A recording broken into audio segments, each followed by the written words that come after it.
సగరుల కులస్తుల చరిత్ర, జీవన విధానం, జీవన స్థితి తెలుసుకుందాం. భగీరథుడు తన తాతలకు ఉత్తమ గతులు ప్రాప్తించాలని గంగ కోసం తపస్సు చేశాడు. గంగను భూమికి తీసుకువచ్చి మహాముని భగీరథుని ముత్తాత సగర చక్రవర్తి. హిందూ పురాణాల్లో సత్యయుగానికి చెందిన గొప్ప చక్రవర్తి సగరుడు. రామాయణంలో దశరథ మహారాజుకి సగర చక్రవర్తి పూర్వీకుడు. భగీరథ వంశీయులు సగర కులస్తులు. ఉప్పరి కులస్తులకు దశాబ్దాల చరిత్ర ఉంది. ఉప్పర లేదా సగర కులస్తులు ఉమ్మడి తెలుగు రాష్ట్రాల్లోని తెలంగాణ, ఆంధ్రప్రదేశ్ లో వెనుకబడిన తరగతులకు చెందినవారు. తెలుగు రాష్ట్రాల్లో వెనుకబడిన కులాల జాబితా డి గ్రూప్ లో 31వ కులం సగర లేదా ఉప్పర అనగా తవ్వకం లేదా మట్టి పనిలో నిమగ్నమైన కార్మికులు. సగర లేదా ఉప్పరుల ఉప్పును తయారు చేసేవారు. సముద్రపు నీటి నుంచి ఉప్పును తయారు చేసే చరిత్ర కలిగిన వారు. ఉప్పును తయారు చేయడంతో వీరికి ఉప్పర్లు అనే పేరు వచ్చింది. కాలక్రమేణా చెరువులు, బావులు, కట్టడాలు వంటి పనులు చేస్తూ సంచార జీవనం సాగించేవారు. ఎక్కడ పని ఉంటే అక్కడికి వెళ్లి జీవనోపాధి పొందేవారు. రాజుల కాలం నుంచి ఉప్పరులు లేదా సగరులు నిర్మాణంతో పాటు బావులు, కాలువలు, చెరువులు తవ్వేవారు. సముద్రపు నీటి నుంచి తీరంలో ఉప్పును తయారు చేయడంలో నిష్ణాతులు ఉప్పరులు. ముఖ్యంగా ఉప్పర కులస్తులు కులవృత్తి నిర్మాణ రంగంలో మేస్త్రీలుగా, కూలీలుగా చూడవచ్చు. నిర్మాణ కట్టడాలే కాకుండా బావులు, చెరువులు, కాలువలు తవ్వడంలో ప్రావీణ్యం పొందిన కార్మికులుగా ప్రసిద్ధి చెందారు ఉప్పరులు. ప్రస్తుత ఆధునికతతో ఉప్పరి కులస్తుల కులవృత్తి అయినటువంటి నిర్మాణ రంగంలో చాలా మార్పులు వచ్చాయి. జోడీ లెక్కన కాంట్రాక్టర్ల దగ్గరికి పనికి వెళ్తారు. ఉప్పర కులస్తులు కాంట్రాక్టర్ల వద్ద మేస్త్రీలుగా జోడీ లెక్కన కూలి పనిచేస్తున్నారు. ఉప్పర్లు వాడే పరికరాలు, పార, డబ్బాలు తమ కుటుంబాలను పోషించడం కోసం ఎక్కడ పని ఉంటే అక్కడికి వలస వెళ్లి జీవనం సాగిస్తున్నారు. దీంతో ఉప్పర లేదా సగర కులస్తులు సంచార జాతిగా పిలువబడుతున్నారు.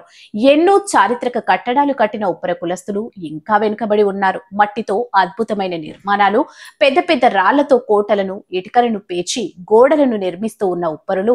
దేశమంతటా దాదాపు 30 లక్షల జనాభా కలిగి ఉన్న ఉప్పర్లను ఏమాత్రం ఉనికి లేదు. దక్షిణ భారతదేశంలోని పలు రాష్ట్రాల్లో ఉప్పరులు నివసిస్తున్నారు. ఇప్పటికీ ఉప్పర కులస్తులు సంచారం చేస్తూ భవన నిర్మాణ పనులు చేస్తున్నారు. రెడీ మిక్సర్లు, లిఫ్ట్లు, ప్లొక్టైనర్లు వంటి పరికరాలతో ఉపాధిని కోల్పోతున్నారు. భవన నిర్మాణ రంగంపై ఆధారపడిన సగర కులస్తులను ప్రభుత్వాలు ఆదుకొని వారి సంక్షేమానికి కృషి చేయాలని కోరుతున్నారు. తెలంగాణ రాష్ట్ర సగర సంఘం సగరుల యొక్క స్థితిగతులపైన ఆలోచించినట్లయితే సగరులు అనాదిగా స్వాతంత్రం భారతదేశానికి సిద్ధించినా కూడా ఒక సగర జాతి అంటూ ఈ యొక్క సమాజంలో ఉన్నది అనేటువంటి గుర్తింపు ఇంతవరకు లేదు. అనేక మంది పాలకులు ఒక సగరులను సగరులుగా గుర్తించక వారి యొక్క జీవన శైలి లోపల, వారు చేసేటువంటి పనివృత్తి లోపల ఇప్పటి వరకు కూడా ఒక గుర్తింపు అనేది లేకపోవడం చాలా శోచనీయం. 1956 నుంచి అనంతరాం కమిషన్ కావచ్చు, తర్వాత వచ్చినటువంటి మురళీధరరావు కమిషన్ కావచ్చు, అనేక కమిషన్లు ప్రభుత్వానికి నివేదికలు సమర్పించినా కూడా సగరుల యొక్క జీవన సరళి ఎక్కడ వేసిన గుంగడు ఎక్కడే ఉన్నది. ఇది చాలా శోచనీయం, బాధాకరం. ఎందుకంటే సగరుల యొక్క ముఖ్యమైనటువంటి వృత్తి భవన నిర్మాణం.